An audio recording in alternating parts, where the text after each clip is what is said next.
Isso aqui eu saí do cérebro agora, pessoal. Teoricamente, sim. Isso aqui são os rins, né? Aqueles que não são muito familiarizados, mas aqui nós temos as glândulas suprarrenais. Olha só aqui, pessoal. Eu falei para vocês que eu estou no hotel ali na Vieira Soto, né? De frente para o mar. Olha só, a posição das glândulas suprarrenais é melhor do que a minha. Ela está de frente para a glândula, para veia cava inferior, para artéria aorta, né? Inervações muito importantes de plexos abdominais aqui, regulando. A própria secreção hormonal, né, de três fases, né, da glândula suprarrenal, né, a parte externa, interna e a medula, vão secretar hormônios muito importantes no nosso comportamento. A gente vem estudando, professor, muito a aldosterona, né, como que a aldosterona não só regula, né, questões cardiovasculares, né, você sabe que muitas pessoas usam medicamentos que vão mexer no sistema renino, angiotensina, aldosterona, para controlar a pressão arterial, mas ela mexe com o comportamento também, né? Atualmente a gente tem estudado muito mais a zona fasciculada, que é o cortisol, e nós temos a zona reticular, né, que o DHEA sulfato e a androstenediona seriam hormônios também que nos ajudariam a gente a entender, né, esse processo de liberação hormonal, né, do ACTH vindo da hipófise e liberando dessa região interna o cortisol, né, e aí fazendo todo aquele ciclo de feedback. E tem a aldosterona, que tem uma ligação muito própria com os receptores MR, né, no hipocampo. A gente tem hipóteses, estudos recentes que estão mostrando isso, né, de que nossa cognição, memória, atenção, capacidade cognitiva modulada pela depressão, pelo estresse, no hipocampo tem uma influência dos níveis de aldosterona que são liberados, né. Claro que tudo isso aí tem aquilo que nós jamais estudamos há mais tempo, que é os neurotransmissores, né? Aqui tem, por exemplo, as vias da dopamina, norepinefrina, né? E os glicocorticoides vão inibir essa mudança aqui, né? E, de alguma maneira, quando você está estressado, você acelera a conversão de norepinefrina e epinefrina. Então, por que você não pode dar, por exemplo, um antidepressivo muito noradrenérgico para uma pessoa, né, que está estressada? Porque você vai, de alguma maneira, estar estimulando mais, né, a conversão e acentuando esse estímulo aqui. Tem um paciente que tem transtorno de pânico, muito estressado com provas, quer ser juiz, um rapaz jovem, de 35 anos, mas uma família de pessoas do Poder Judiciário, ele tem que seguir a carreira, quer chegar a desembargador, e só que ele tem um transtorno de pânico. E nessas épocas, agora pré-concurso, pré-prova, estudando muito, ele vem me dizer, né, vem à consulta com a esposa, uma mulher muito bonita, que já foi top model, e diz assim: Mário, eu precisei ver ontem de noite um filme de terror. Eu precisava ter umas descargas de adrenalina, né? Então, quer dizer, o pânico dele eu tratei, ele não está tendo mais episódios de pânico, né? Mas ele precisa, de alguma maneira, estar liberando as adrenalinas que o tratamento não liberou. Quer dizer, ele precisa de um estresse para se sentir ligado, né? E esse tipo de situação também, às vezes, em casos de depressão, né, de quadros afetivos, você vai ver que isso é negativo, né? Então, a medula da suprarrenal tem células neuronais, além de estar de frente para a praia, né, num ponto estratégico, ela está com células neuronais do sistema nervoso simpático, liberando essas substâncias. Olha o nome, é medula adrenal, né, medula da glândula suprarrenal. Secreção direta de epinefrina e norepinefrina. Atuação direta do sistema nervoso simpático, né? Então, esse córtex vai estar, provavelmente, em uma posição muito importante. Hormônios esteroides, né, que vão também ser sintetizados a partir dos níveis de colesterol, vão ter uma relação direta com o córtex da suprarrenal. A aldosterona nós já falamos, ela vai concentrar íons no corpo, vai regular esses íons, né, no processo de filtração renal. A Julieta trouxe com muito conhecimento a questão do uso de anticonvulsivantes, tipo oxcarbazepina, né, que vão ter mudanças na secreção desses íons, sódio, potássio, né, e modificando a retenção de água, né? Quer dizer, a água é fundamental para a gente tem que estar... Um dos melhores remédios para o estresse é água. Então, se estiverem estressados, tomem água.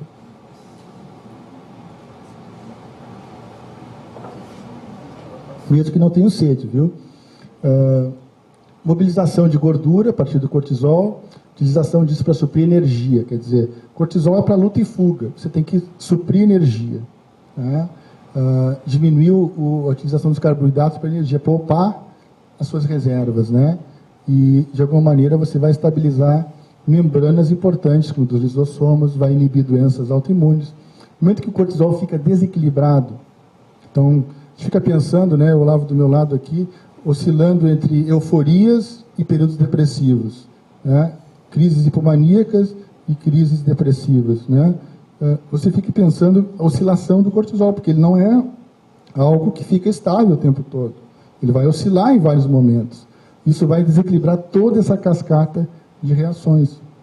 Quer dizer, os hormônios eles acabam tendo um papel muito mais forte, muito mais importante para desequilibrar tudo isso do que substâncias como adrenalina, serotonina. Nós acabamos ficando o tempo todo focado nisso, né? Por exemplo, medicações, né, que, por exemplo, patrocinam esse evento, né? Estou vendo a nossa colega Renata, que está patrocinando esse evento com tanta gentileza, né? A gente sabe que a quetiapina, né, XRO, ela acaba, de alguma maneira, tendo um papel direto, né, para estabilizar essas oscilações também, né? Porque ela vai agir em alguns receptores e, com isso, vai conseguir estabilizar alguns quadros, modificando principalmente o ciclo de sono-vigília, alimentação, né? E se a gente pensar que esse cortisol ele é uma substância que acaba sendo não só inflamatória, imunológica, mas ela tem um papel psicológico, né? Como é que vocês, psicólogos, veem isso, né? A Vera que faz essa interface entre a psicologia e a medicina, né? Você vê que o cortisol é uma substância, um hormônio, ele é liberado não para inflamação, não só para uma defesa do sistema imune, mas é liberado como um reativo, um mediador em situações psicológicas. Relação mãe-filho, relação interpessoal, né? Situações traumáticas. Então, é uma questão que a gente tem que começar a pensar bem, né?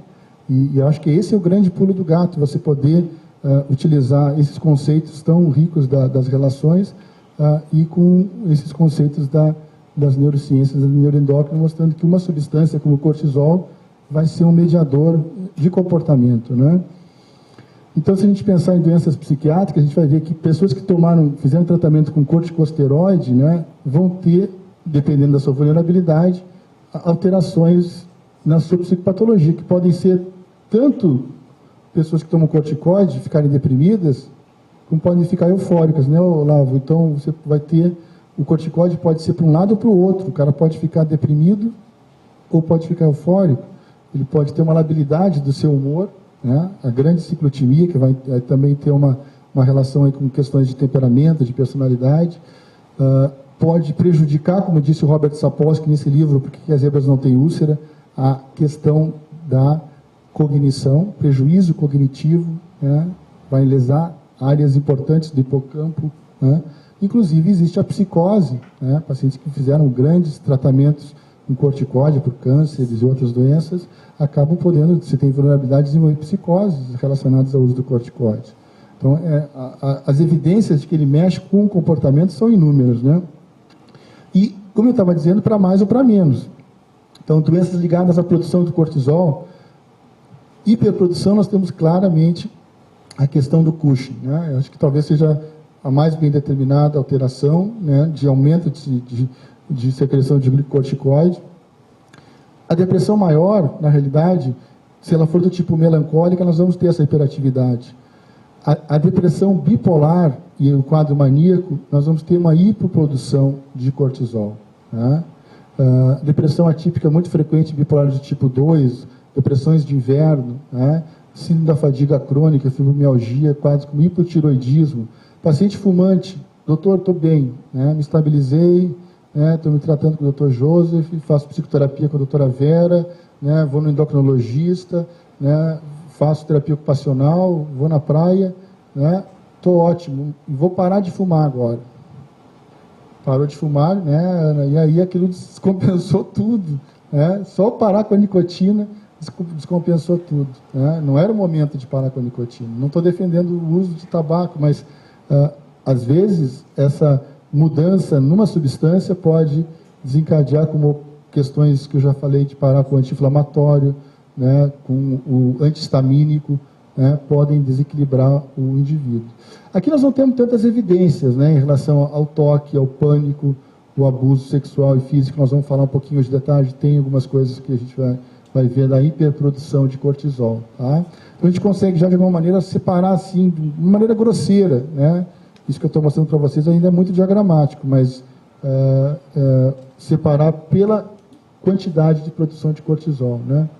Se a gente pensar no controle endócrino do apetite, por exemplo, Fátima, né, nós vamos ter um sistema aferente, né, que vai chegar no hipotálamo e vai nos dar apetite, fome, daqui a pouco alguns vão sentir fome, né, ou saciedade, né?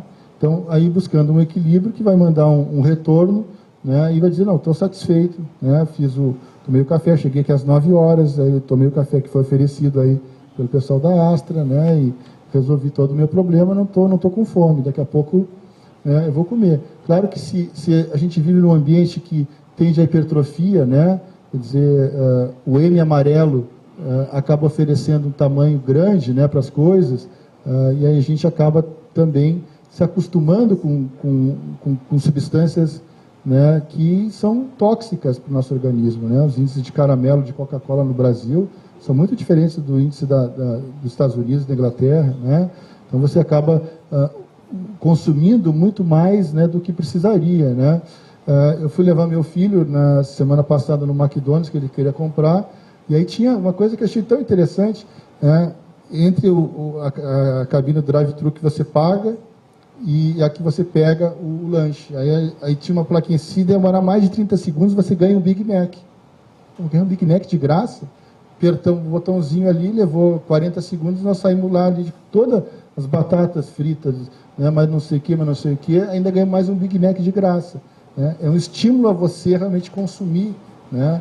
E se não for rapidinho, você ainda ganha mais. Né? Mas aí eles estão dando, quer dizer, o lucro é tão grande, né, esse tipo de estímulo é tão grande que eles estão dando. Tem duas crianças, ganha uma, outra vai querer comprar. Aprenderam com os traficantes. É verdade, que coisa, né? O M amarelo é um troço muito sério, pessoal.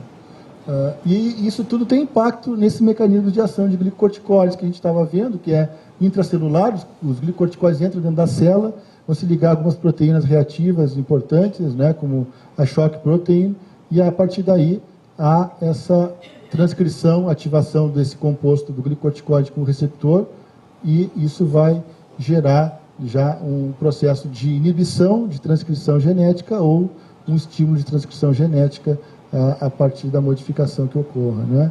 Essas cascatas eu não vou me deter aqui, eu sei que tem algumas pessoas que são bem mais clínicas para a gente poder entrar nisso, mas a gente se coloca à disposição para conversar mais sobre isso em outro momento. Mas uma série de proteínas, né, vão se ligar para ver essa transcrição intracelular, né, a partir da ligação, né, dos glicocorticoides, mudanças iônicas de receptores, né, que vão mexer com toda essa cascata, a partir de vários hormônios que nós já falamos, né, e isso tudo impactando no sistema imune, né. Então o sistema imune acaba sendo um parceiro, né, muito importante em toda essa cascata, né. Alterações de monaminas vão impactar diretamente em macrófagos, por exemplo, em cadeias simpáticas, né, e questões parasimpáticas como o nervo vago também vão interferir em regiões ligadas a grande concentração de neurônios noradrenérgicos como o locus cerúleus, né. Claro que isso tudo pode ser desencadeado por situações de estresse, né, um estresse precoce, uma situação adversa, ou até uma situação de conflito interpessoal recente, né? Isolamento social, né? Você se isola socialmente, isso tudo gera uma situação, né? Atendi um paciente, tão frequente isso, né? Pessoas assim que acabam tendo um quadro de depressão de anos, eu tenho recebido assim, estou há 5 anos isolado, moro na casa dos pais, fico no meu quarto, televisão, internet, não trabalho, já começou 3, 4 faculdades, né? O isolamento social de uma pessoa assim que tem não é um psicótico crônico, mas tem uma limitação afetiva, gera toda uma cascata de alterações, né, que é muito interessante de ver. E essas pessoas acabam tendo, né, por uma depressão, um isolamento social, alterações nesses eixos hipotalâmicos, né, e geram doenças como a diabetes. O professor poderia falar mais, eu fico constrangido de falar na sua frente sobre diabetes, né? Mas a gente vê claramente que a resistência à insulina nessas áreas acaba predispondo esse tipo de alteração, né? E estados pró-inflamatórios, né, do sistema imune, inflamando regiões até nobres como o próprio coração, né, gerando hiperinsulinemia, dislipidemia e morte, né? Então, quando eu cheguei em Londres nos inícios dos anos 2000, 2002, a gente via claramente de que a manchete de um jornal lá, The Guardian, era de que a depressão era a doença com maior mortalidade no Ocidente.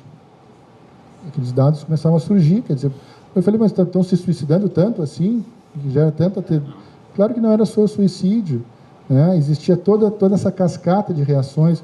Por isso que eu fico muito, muito desagradado. Agora, por exemplo, a semana passada, dei uma entrevista para uma revista da região lá de Ribeirão Preto, uma revista distribuída gratuitamente, 50 mil exemplares para a região lá, qualquer supermercado, farmácia que você vai, restaurante, tem gratuitamente essa revista.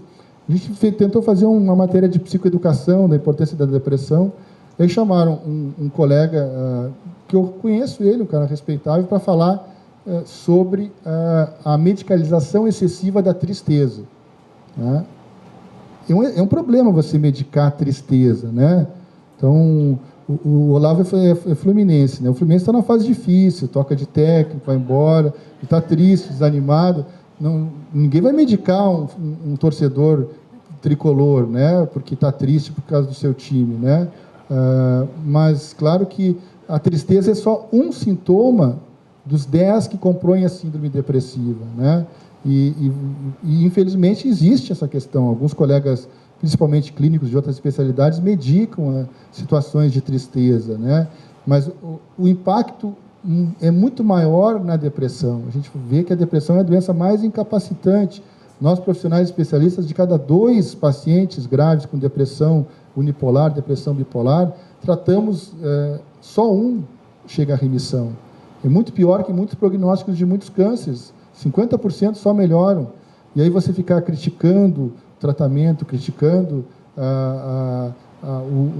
medicações de prevenção de doenças cardíacas, só a depressão gera, por exemplo, morte cardíaca por problemas coronarianos. O indivíduo pode ter o colesterol normal, não ser hipertenso, não ser diabético, mas se for deprimido, morre do coração. Vocês sabem disso. E aí a gente vai... Revistas importantes, Mente, Cérebro, Psique, fazem matérias de capa, estamos medicando demais os deprimidos, né? Não medicar tristeza. Isso é um problema, mas é um problema, na minha visão de especialista, muito menor do que o problema que nós temos com a depressão e todas as consequências dela em todos os sistemas, né? Então, acho que nós temos que falar, então, de critério diagnóstico, né? De diagnosticar bem, de acompanhar bem esse paciente, né? Agora... deixar claro que tristeza é uma coisa, depressão é outra, né? E aí nós temos que essas enzimas pró-inflamatórias são muito significativamente, todas elas aqui, né, acabam sendo bem mais ativadas em deprimidos do que controles, né? Nós vamos ter TNF, IL-1, IL-6, né? Todas essas citocinas acabam tendo níveis bem mais altos, né? E se forem pessoas em momentos mais vulneráveis, como as mulheres na menopausa, por exemplo, né? Que hormônios femininos são muito protetores, vocês sabem disso, né? O estradiol, principalmente, tem um papel extremamente protetor do sistema nervoso, né? Processo de envelhecimento cerebral, no sistema cardiovascular, né? Na questão ligada à gênese e neurogênese também, né? E no momento que a mulher no perimenopausa, na pré-menopausa, acaba desenvolvendo quadros depressivos, a gente vê que os níveis de muitas citocinas acabam aumentando muito, né? E isso também ocorre com outras proteínas, chamada proteína C reativa, né? A gente tem claro de que a proteína C reativa, que é um marcador de infarto agudo do miocárdio, de doença coronariana, ela está muito aumentada em indivíduos com depressão, né? E também os níveis amiloides séricos vão estar aumentados também em mulheres que estão nesse momento aí da perimenopausa, né? Uma doença que eu comecei a me interessar por isso, que eu tinha um consultório em Porto Alegre antes de ir para Londres, que era um consultório do lado de uma gastroenterologista. Ela era uma mulher que tratava muito bem pacientes dependentes de droga, que tinham pegado hepatite C, né, pegado em relações sexuais também, hepatite C, e o melhor tratamento para o quadro de hepatite C ainda é, se eu não me engano, o interferon, né? O interferon acaba sendo uma citocina que melhora esses quadros de uma maneira bem significativa, mas tem um efeito adverso muito grande, que são efeitos ligados à chamada 6-NI behavior, né? Esse quadro gera um quadro muito semelhante a uma depressão, né? A pessoa melhora de hepatite C, mas fica com a depressão, e ela me encaminhava pessoas com ideação suicida, né? Estavam melhor nas suas vidas pessoais, tal, não tinham um fator externo desencadeante, mas pelo uso da citocina para tratar a hepatite C, né, tinham depressões muito graves, né? Você vê aqui, 6-NI behavior é quase um quadro depressivo, né? Então você vai ter anedonia, anorexia, distúrbio cognitivo, perda da libido, fadiga, retardo psicomotor, distúrbio de sono, isolamento social, perda de peso, né, uma dor muito forte, febre, disforia, quase os mesmos sintomas, né, que o indivíduo depressivo tem. Eu tive pacientes com 6-NI behavior, com ideação suicida, né, também com esses quadros aí ligados à ruminação de culpa, né, coisas assim que você, tratando, e no momento que eles paravam, tivemos até alguns casos que parar, deixar voltar o quadro de hepatite, para que o indivíduo não se suicidasse. E esses sintomas impressionantes desaparecem na hora que tira o interferon, né? Então, a gente vê claramente que essas citocinas pró-inflamatórias produzem uma mudança no comportamento, né, muito interessante, desencadeadas por depressão, por estresse, né? E tem será que afetam diretamente o sistema nervoso? Né? Será que essa relação ela é direta com o eixo? Por favor, professor. Eu fui convidado a falar em Campinas para falar sobre depressão e diabetes, e praticamente todos os mecanismos que fazem conexão entre as duas doenças eram pelo eixo hipotálamo suprarrenal alterado. Quase todos os trabalhos que eu consegui na época davam mais ou menos como sendo o grande problema. Então, só confirma a nossa ideia de que realmente o eixo, o próprio nome já diz, ele é um eixo hipotálamo hipófise adrenal que vai mediar essa situação de, no caso de exposição crônica, né, a uma situação estressante, né? Esse eixo, então, esse eixo do estresse, a gente vê ele num diagrama aqui de novo, né? E aqui o sistema imune, as citocinas, ele vai ter nessa sua região hipocampal, para receber esse impacto das citocinas, do cortisol também, receptores chamados glicorreceptores, ou glicocorticoide receptores, especialmente no hipotálamo, na hipófise, temos na amígdala também, né?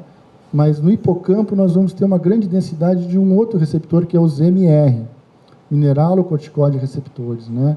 Então a gente tem essas hipóteses que vem trabalhando, que essas regiões trariam um papel importante na modulação da memória, do comportamento, né? Esse eixo, né, que foi tão bem lembrado até agora, ele vai ter algumas situações que vão influenciar ele. Então, quer dizer, a história do indivíduo, né, alguns vão ter o eixo mais reativo, né? Famílias inteiras vão ter eixos mais reativos, né? Você poder identificar quais as famílias que reagem mais ou menos. É interessante. Situações de estresse precoce, como abuso, negligências, vão estimular esse eixo de uma maneira mais forte ou menor, né? Questões ligadas à resposta que cada um de nós dá a uma situação traumática ou estressante, né? Alguns vão ter mais resiliência e aí o eixo vai reagir menos, né? Então, a maneira que você significa o ambiente, né, ou através de uma psicoterapia ressignifica aquela situação traumática, vai modular o eixo. Então, vocês, psicólogos, psicoterapeutas aqui sabem, você pode modificar a percepção que o indivíduo tem de situações estressantes, passadas, presentes ou futuras, né, com medicação, com psicoterapia, né? Situação que ocorreu, a situação traumática, né? Eu não vou mostrar esse slide que eu cortei ontem de noite, que ia ficar meio extenso, mas se você tem uma história de trauma antes dos 10 anos de idade, um abuso físico, um abuso sexual, emocional, a tendência de você ser adulto e desenvolver uma depressão é muito grande. Se você tem esse trauma depois dos 14, 15 anos, onde já existe uma explosão hormonal, né? O risco de você desenvolver um transtorno de estresse pós-traumático, que é uma doença mais benigna do que a depressão, né? é o mais prevalente. Né? Então, o hormônio masculino ou feminino protegeria essa situação da reação de estresse pós-traumático. Né? E claro que a questão do temperamento, né? O Olavo me dizia ontem a importância de que os pesquisadores internacionais têm cada vez mais dado para o temperamento dos indivíduos com transtorno afetivo bipolar. Né? Então, sem dúvida que a gente sabe que o temperamento vai modular muito o eixo também. A maneira que a pessoa se comporta, se pegar uma pessoa hipertímica, por exemplo, ela vai ter uma reação do eixo muito diferente, ela está vendo tudo lá, aqueles dois conversando no fundo, ela está vendo como a Renata está coçando o rosto ali do lado da câmera, ele fica vendo tudo. E um distímico não, ele fica baixo, calmo, né, ou angustiado. Então, a percepção do indivíduo, né, das situações ambientais, ela vai também ser modulada pela personalidade. Esse efeito do estresse, como eu quero mostrar para vocês, eu acho que esse é o grande pulo do gato para nós clínicos aqui, viu, Fátima, Estima, Gebara e todos os outros que trabalham na clínica. A gente vê claramente de que se você ficar só trabalhando no eixo simpático aqui, adrenal, norepinefrina, epinefrina, botar serotonina, e não integrar isso com esse eixo aqui, você não está trabalhando e integrando as questões, né? Você vai ver, por exemplo, que comportamentos ligados a esses circuitos aqui dopaminérgicos, eles acabam modulando questões de impulsividade, né? Claro que a impulsividade é modulada muito pelas questões serotonérgicas, né? Então, o indivíduo mais impulsivo tem alterações serotonérgicas, o mais agressivo, né? Quando eu fazia minha residência, estava chegando da França um colega que virou muito amigo meu, chamado Pedro Prado Lima, né? O Pedro voltava da França, a gente foi fazer a formação dele lá no Instituto Santene, e ele, daquele jeito que todos vocês conhecem, né? Muito simples, muito genial. Disse, Mário, quem sabe a gente faz um estudo com impulsividade e agressividade, né? Você está trabalhando aqui nesse centro onde a gente vê que tem um grupo de mães que batia nos filhos, que o Conselho Tutelar queria tirar as mães dos filhos. Vamos fazer um estudo aí, a gente faz uma modulação, né, do sistema serotonérgico, você vai ver que elas vão diminuir essa impulsividade. E realmente, né, a gente usou na época lítio para mães que tinham impulsividade e agressividade. As mães diminuíram a agressão física contra os filhos, diminuíram a agressão contra elas mesmas, e tinham uma escala que media a agressão verbal. E aí elas disseram assim, doutor, eu já não bato mais no meu filho, quando eu vou bater nele eu me seguro, né? Quando eu fico com raiva de mim mesmo, eu me seguro, né? Não me corto mais, não me machuco mais. Agora, a agressão verbal eu não controlo, essa é genética, tinha uma delas que me disse, né? Eu continuo gritando, continuo sendo explosiva verbalmente, né? Então, a gente vê que tudo isso tem circuitos que vão modular essas questões de impulsividade motora, né, de resposta prematura, né? Tudo isso tem algumas modulações que não são só dopaminérgicas ou serotonérgicas, né? Então, se a gente ficar só na questão serotonérgica, aqui de núcleo da RAF, ou locus ceruleus de serotonina, e não ter essa clareza que esses neurotransmissores se conectam com regiões de cognição, Lúcia, aqui bem importantes como o hipocampo, né, da memória, que se conectam com regiões hipotalâmicas, né, através da noradrenalina, que vai aumentar, né, no momento passou a ameaça, passou o medo, mas você está vendo um filme de terror, ou está tomando um Red Bull, né, um estimulante, ou uma anfetamina, né, você de alguma maneira está estimulando esse eixo do estresse a continuar perpetuando.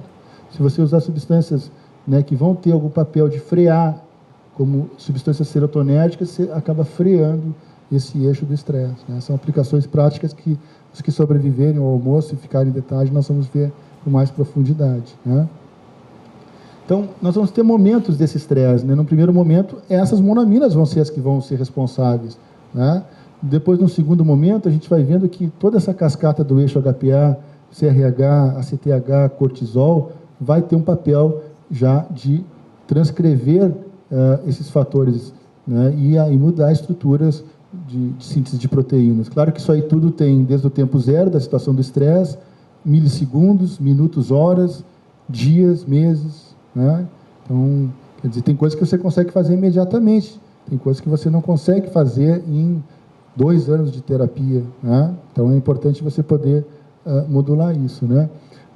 O Hans Selye dizia em 1951, nessa época ele foi indicado para o Prêmio Nobel, os seguidores dele achavam que ele deveria ter ganho, mas como o conceito de estresse é algo ainda muito discutido, na época era mais ainda, né? Ele colocava claramente de que nós nunca esquecemos, através do trabalho, que como esse sistema é complicado, envolvendo hormônios, enzimas, a eletricidade é outra coisa que a gente esquece, né? Nosso sistema é elétrico, não é só químico, ele é elétrico também, né? Os potenciais do sistema nervoso, né?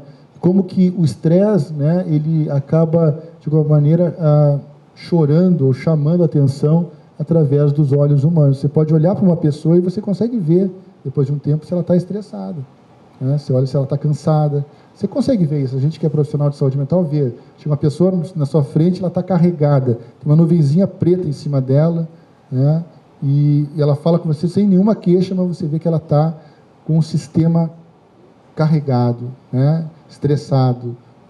E isso, sem dúvida, são a partir de respostas que se dão em regiões de filtro de emoções como a amígdala, regiões cognitivas importantes como o hipocampo, e essa parte, né, que é o córtex pré-frontal, né? Se isso entra em desequilíbrio a partir de situações de estresse, com as suas várias cascatas, nós vamos ter a doença mental nas pessoas vulneráveis, né?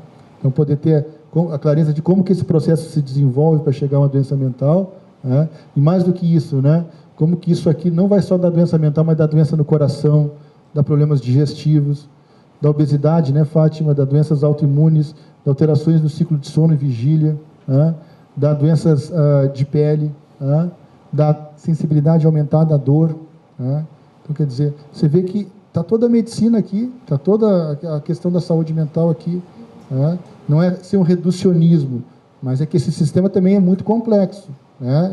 A ideia é que vocês saiam daqui hoje estimulados a estudar isso, estimulados a ir atrás de literatura, né, de falar com colegas que estudam essa área, porque realmente aí vocês vão ajudar muito os pacientes de vocês, né, a resolver não só problemas emocionais, mas problemas que estão ligados a várias questões da sua saúde física e mental, né.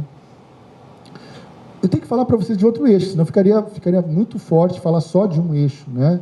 E vocês veem que esse eixo adrenal já é muito complexo. Mas não pode esquecer da glândula tireoide também, né? Então, quer dizer, a tireoide ela vai ter um papel muito importante. Aí nós temos o eixo hipotálamo, hipófise, tireoide, tá? Então, o sistema límbico vai mexer com a tireoide diretamente, vai estimular a tireoide, né? Então, você tem coisas estimulantes que vão liberar T3, T4 e depois T3, né? A partir do estímulo de TSH da pituitária, né? A dar um feedback negativo, né? E inibir a secreção desse eixo. Nós, profissionais de saúde mental, a gente vê que os valores que os endocrinologistas usam para valores de referência de normalidade, muitas vezes não geram doença na tireoide, mas para nós são fatores que a gente vê, pô, mas a pessoa já está desequilibrada emocionalmente, vai fazer a dosagem de TSH, dosa T3, T4, e você vai ver que realmente esses níveis estão no limite, né? Estão no limite do normal, para mais ou para menos, estão dentro dos valores normais, mas que aquilo já é desencadeador de alterações comportamentais, né? Então, é um outro eixo que a gente vê que tem um papel bem importante, né? Mesmo que a gente não tenha um hipotiroidismo, né, nem um hipertiroidismo, a gente já acaba vendo que ele pode, em alguns momentos, estar desenvolvendo esses quadros de apatia. Olha aqui, eu ia tirar isso aqui, Olavo, mas eu deixei lá em sua homenagem ao CLA, né? Lembrar daqueles tempos da Califórnia. Anergia, constipação, transtornos do humor, transtornos de sono, fadiga, ganho de peso, tudo isso aqui, né, tem uma sobreposição em alguns quadros mais graves, até com alucinações.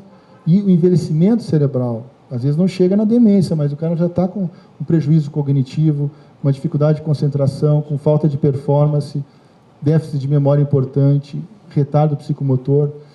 Isso aí é alterações no eixo da tireoide. Se o indivíduo ainda tem alteração no eixo da adrenal, está estressado, né? Vocês imaginam como isso aí não se sobrepõe. Quer dizer, é tudo um efeito de cascata e não está tudo isolado, como a gente está tentando mostrar para vocês didaticamente. É tudo funcionando ao mesmo tempo, né? E essa química toda, essa eletricidade toda, vai cada vez agravando mais os quadros e desequilibrando outros sistemas, né?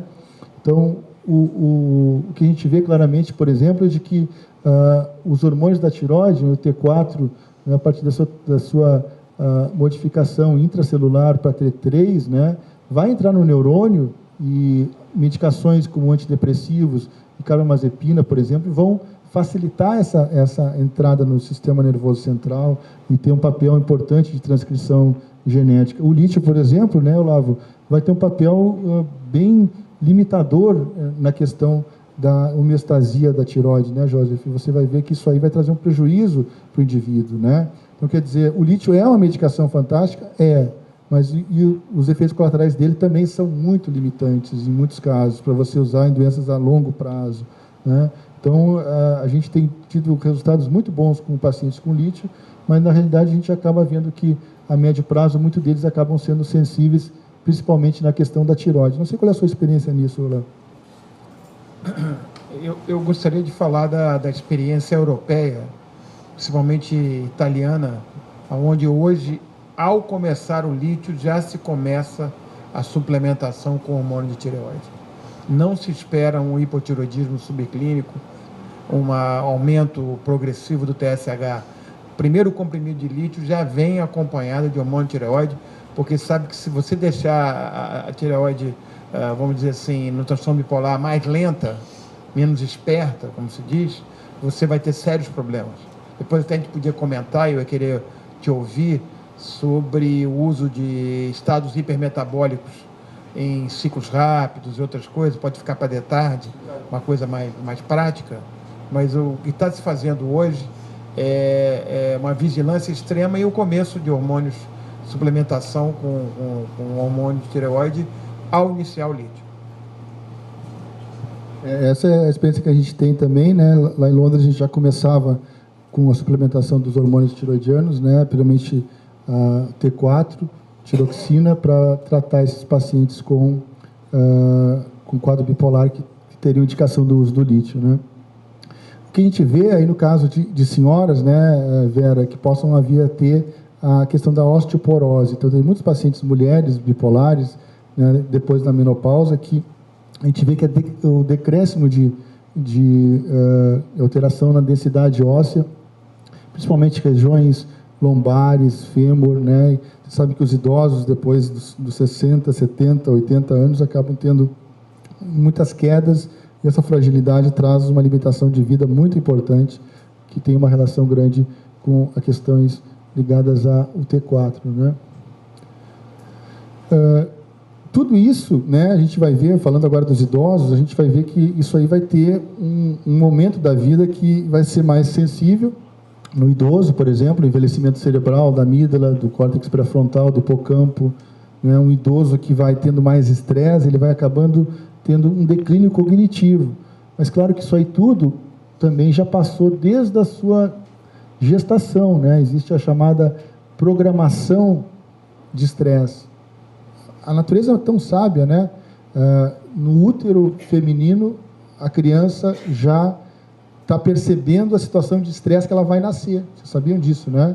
Então, quer dizer, uma criança que ainda nasceu ainda, ela está lá com 8, 9 meses de idade, ela está percebendo que ambiente que a mãe dela está inserida, né? Que ambiente, se é estressante, se a mãe dela é fumante, ela vai nascer com baixo peso, vocês sabem disso, se tem uma série de estressores, ela vai perceber isso.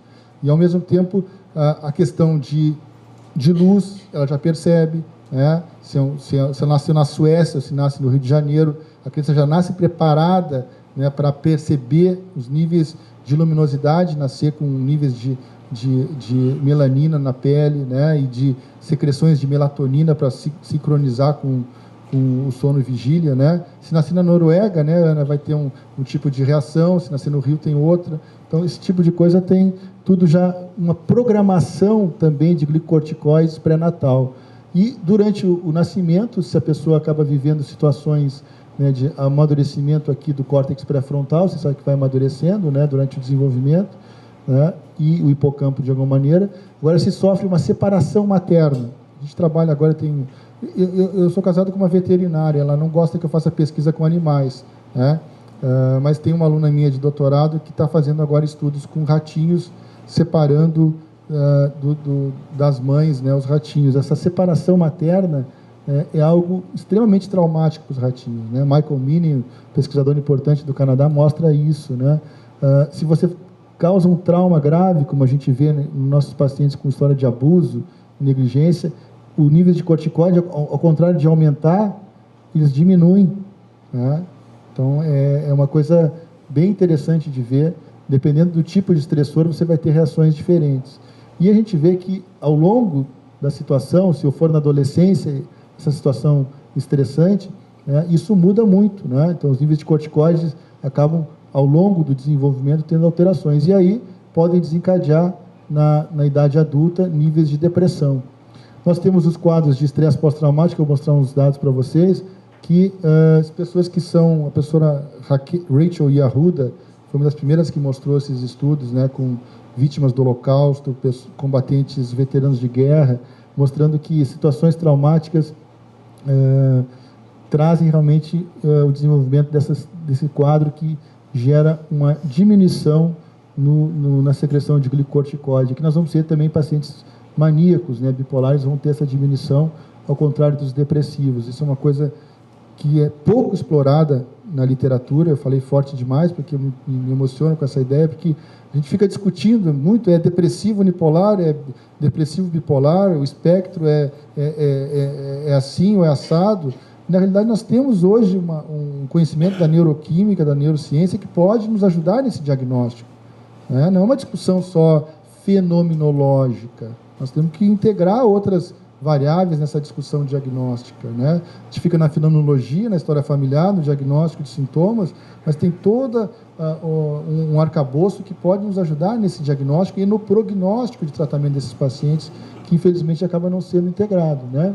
Então, eu falava da programação, né, precoce, quer dizer, do feto já tem uma programação do seu desenvolvimento do sistema límbico, do seu desenvolvimento do eixo HPA, né, até chegar na idade adulta, onde ele já vai desenvolver o que estava programado antes, e aí vai ter um comportamento, uma cognição, memória, né, e esses efeitos todos vão se manifestar nesse organismo, né. Então, quer dizer, um estresse que uma criança sofre no útero vai ter modificações nesses hormônios, e não só nele, mas na própria mãe dele, né, e vice-versa, né. Essa mãe, essa gestante, ela vai ser predisposta também a desenvolver algumas psicopatologias importantes, né? Então, tanto as questões hormonais como as questões do sistema nervoso simpático vão ter um impacto nas duas vias aqui, da criança e da mãe, né? A mãe, como eu disse, e a mulher em geral, ela vai ter uma sensibilidade muito maior do que os homens, né? Então, esse aqui é um estudo que nós fizemos lá entre médicos residentes e médicas residentes que estavam fazendo plantão numa unidade de emergência, tá? E a gente via que as mulheres residentes eram muito mais estressadas do que os médicos homens residentes, né? Então era muito uma situação de urgência, né? Acidentes de trânsito, traumatizados, né? Chegava aquela pessoa totalmente politraumatizada, destruída, ou alguém numa crise, né, grande de pânico, de ansiedade. As mulheres, por essa questão, que aí nós estamos mudando de eixo, né? Vocês viram, já saímos do HPA, da tireoide, agora estamos no gonadal. As mulheres têm uma questão que é sangrar todo mês, né, pessoal? Deve ser uma situação bem interessante essa, que eu não consigo vivenciar, né? Imaginar, assim, sentir, né? Porque todo mês a mulher menstruar, ter períodos de menstruação, que isso gera um período fértil, né, com um muco do colo cervical bastante acentuado. A mulher fica muito mais bonita nesse período de fertilidade, né? Claramente, quem estuda um pouco o ciclo sabe de que você consegue identificar nas mulheres que não estão usando hormônios exógenos quando elas estão férteis, quando não estão férteis, e realmente muda tudo, né? O olhar, a cor da pele, do cabelo, né? É uma realidade isso, você pode ter razão. E como ela fica irritável, fica às vezes chata, fica difícil, né? quando ela não está fértil, que esses hormônios dois caem juntos aqui, né, progesterona e estradiol, né, aqui no pico de LH, no pico de estrógeno, de estradiol. O estradiol, ele é um antidepressivo natural, né? É um potente antidepressivo. Aqui, a Adriana, se estivesse mais na frente, eu te prestava o microfone para falar um pouquinho sobre isso, né? A questão as ginecologistas sabem bem disso, né? Como que esses hormônios, nessa oscilação, vão deixar a mulher muito melhor ou pior do ponto de vista comportamental. Ao longo do ciclo de vida, antes de entrar nesse período de perimenopausa, as mulheres têm cerca de 2 vezes mais chance do que os homens, desde a menarca até o início da perimenopausa, essas oscilações, em geral, mensais de hormônio, de desenvolver depressão do que os homens. Quando chega na perimenopausa, né, os hormônios começam a ficar irregulares. E o que nós vemos é o quê? Que a mulher chega a ter 3 vezes mais chance de desenvolver depressão, né, do que os homens. Depois, na faixa etária mais avançada, né, a gente vai ver que a questão hormonal não é uma questão tão prevalente, e aí nós, homens e mulheres, começamos a ter o mesmo risco de desenvolver quadros depressivos, né? O estradiol, o estrógeno, como eu falei, é um dos melhores antidepressivos que nós temos, né? Quando eu estava me mudando para a Inglaterra, uma professora de ginecologia da Faculdade Federal de Porto Alegre me convidou para escrever 2 capítulos do livro dela de climatério, né? Então, eram depressão na menopausa e tratamento da depressão no climatério. Não tinha saído ainda um artigo do JAMA que mostrava que o uso de estradiol para mulheres na menopausa aumentava muito o risco de câncer de mama, né? Isso modificou de uma maneira muito significativa a reposição hormonal, né? Na realidade, o estudo das enfermeiras é um estudo péssimo. Por quê? Porque, na realidade, o que eles fizeram foram ver as mulheres que pós-menopausa, algumas demorou-se, inclusive, não foi imediatamente, foram tratadas com uma mistura conjugada de estrógenos equinos e medroxiprogesterona, que é um dos progestagênicos que mais corticóide e mineralocorticoide que existe. Nas mulheres que estavam, no caso especificamente, esterectomizadas e que não se dava progestagênico, não houve aumento. O grupo, principalmente a Elizabeth Parrett-Conner, que a gente nem podia falar porque ela pulava que nem pipoca, sustenta esse estudo. Nunca foi feito, primeiro, isso já não seria uma reposição hormonal. Reposição hormonal só o computador celestial faz. Aquela subida e descida ninguém mimetiza. Então aquilo é apenas uma substituição hormonal, e essa é uma substituição hormonal porca. Então isso foi tão forte que impediu qualquer estudo a longo prazo e que se tentasse a administração de estradiol e progestagênico natural.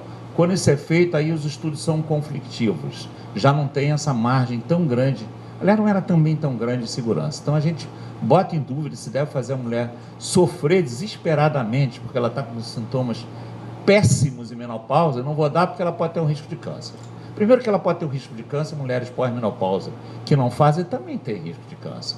Então ela tem que ser acompanhada e não deixar ela sofrendo desesperadamente, é uma coisa que dá dó. Não pode porque vai dar câncer. Mentira.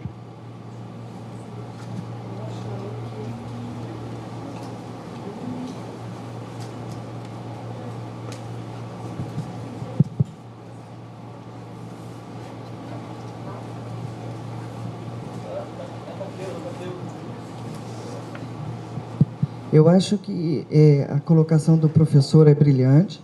Eu acho que as mulheres que sofrem, que sentem todo o quadro de fogacho no consultório, elas estão recebendo não só o calor, né, só a sensação, e também quanto isso compromete a parte neurológica delas, porque o fogacho não é simplesmente um calor, né, é uma queima, né? E fora isso, a colocação do estrogênio, ele houve uma mudança muito grande com o transcorrer do tempo, né? O estrogênio hoje, se a gente olhar a reposição hormonal, ela deveria ser, na realidade, um elevar e uma subida, como deveria ser o fisiológico. E não uma reposição que está sendo colocada de uma maneira linear, né? Você dá a mesma dosagem o mês inteiro. Então, o quanto esse repositor está colocando errado, né? Então, você tem que colocar ele de uma forma de subida e descida em dosagens tanto crescente quanto decrescente. Eu acho que essa é a melhor forma que a gente repõe. Tentar ser o mais fisiológico possível, né? Você tentar, de alguma maneira, ser o mais fisiológico. Mas a questão que o professor levanta bem é de que isso levou um decréscimo muito grande nas prescrições de reposição aos hormonais. E, por outro lado, houve um boom, Renata, dos laboratórios vendendo antidepressivos e diminuindo a venda de hormônios para essas mulheres. Quer dizer, eu tinha uns 2, 3 slides que, a partir desse artigo do JAMA, há um boom dos antidepressivos para mulheres na menopausa e um decréscimo muito grande do uso de reposições hormonais, levando muitas delas a sofrerem, como o senhor colocou bem, né? Agora, o que chama a atenção é como que essa substância é um antidepressivo extremamente potente. É um imal, né, Joseph? Quer dizer, o estrógeno é um imal, ele inibe a monoaminoxidase, né? E vocês clínicos sabem como os inibidores da MAL são um dos mais potentes antidepressivos que nós temos. Além disso, ela também tem papéis importantes de modificar a neurotransmissão serotonérgica e, por tabela, mudar também a estímulos alfa-1 adrenérgicos, né? Então, realmente é um antidepressivo completo, né? Que as mulheres, pela maior vulnerabilidade, a natureza também propiciou que ela tivesse já um hormônio tão eficaz para aguentarem os homens, né? Então, aqui, ó, isso aqui é uma coisa interessante. Isso aqui é o estudo clássico do Avshalom Caspi, mostrando que eventos de vida estressantes geram depressão de uma maneira diferente em homens e mulheres, né? O Caspi, ele fez um estudo, quando ele mostrou, eu acho que eu vou voltar a ele depois, né, mostrando que as pessoas que têm o transportador da serotonina SS têm maior tendência a desenvolver depressão. Herdam do pai o cromossoma curto, short, e da mãe o curto. Então, vocês estão vendo aqui mulheres curto têm mais chance de desenvolver depressão do que homens que são homozigóticos com cromossoma curto, tá? Então, quer dizer, na realidade, as mulheres também são mais vulneráveis por esse desequilíbrio no transportador da serotonina, né? Se elas herdam do pai e da mãe essa vulnerabilidade. Se herdam de um só ou de nenhum, aí elas ainda têm, né, Vera, mais chance de desenvolver depressão do que os homens que também herdam só de um lado ou não herdam essa vulnerabilidade do transportador da serotonina. Então, a gente vai vendo que realmente a situação é desfavorável e aí a necessidade dessa natureza, né? Se a gente for ver, de alguma maneira, o cortisol salivar vai dar essas experiências de precoces de vida, né? Diferenças em relação aos níveis de cortisol. Pessoas que na infância passaram pela separação, divórcio, questões tumultuadas dos pais, morte precoce de um dos pais, ou ambas situações, vão ter níveis de cortisol bem mais alterados do que aquelas que não tiveram nenhuma experiência de perda precoce, né? Mostrando de que realmente essas situações trazem consequências. Se isso for feito durante a gravidez, aqui estou trazendo alguns dados da gravidez, a gente vê claramente que mulheres deprimidas, ansiosas, vão ter uma tendência a ter níveis mais baixos de cortisol, se passaram por situações que esse é o instrumento que nós temos usado nesses projetos lá na Santa Casa, que é o CTQ, Childhood Trauma Questionnaire. Um instrumento fácil, né, Lúcia, de ser usado.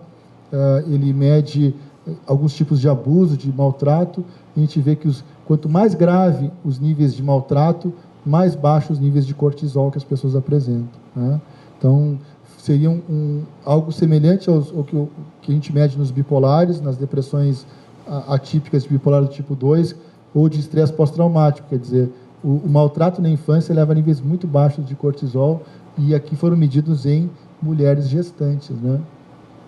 Se a gente for ver bem aqui, a gente vai ver que no pós-parto isso também ocorre, né? A gente vai ver que quanto mais grave os níveis de depressão, medida pela Montgomery-Åsberg, com outra escala importante que mede resposta terapêutica, nós vamos ter os níveis mais baixos de estradiol, né? Então, aí nós temos que o hormônio que protege da depressão, ele vai estar mais baixo naquelas mulheres que têm níveis mais altos de depressão pós-parto, né? A correlação também vai ser muito grande nessa questão do cortisol e das atitudes maternas, né? Então, a gente vai ver que mães tranquilas conseguem passar essa tranquilidade para suas proles, e isso é medido no cortisol se correlaciona de uma maneira muito interessante, né? O comportamento materno, ele é tranquilizador, ele é estabilizador, ou ele é ansiogênico. Uma mãe ansiosa, uma mãe angustiada vai mexer com esse eixo, né? E a questão da menopausa a gente acaba trazendo aí de uma maneira bem forte de que o estradiol vai ter essa relação com os sintomas da menopausa, mas acaba de alguma maneira também tendo um papel direto na depressão, né? Isso aqui só para acordar vocês, talvez a gente fazer um intervalo, eu estou achando que nós estamos chegando num horário avançado, né? Não é só a mulher, eu estou falando da mulher, mas os homens também vão ter alterações hormonais nesse período da andropausa, né? Então, eles acabam tendo algumas questões que a gente não pode colocar só na questão feminina, né? Então, eu acho que com isso aí a gente pararia por aqui um pouquinho.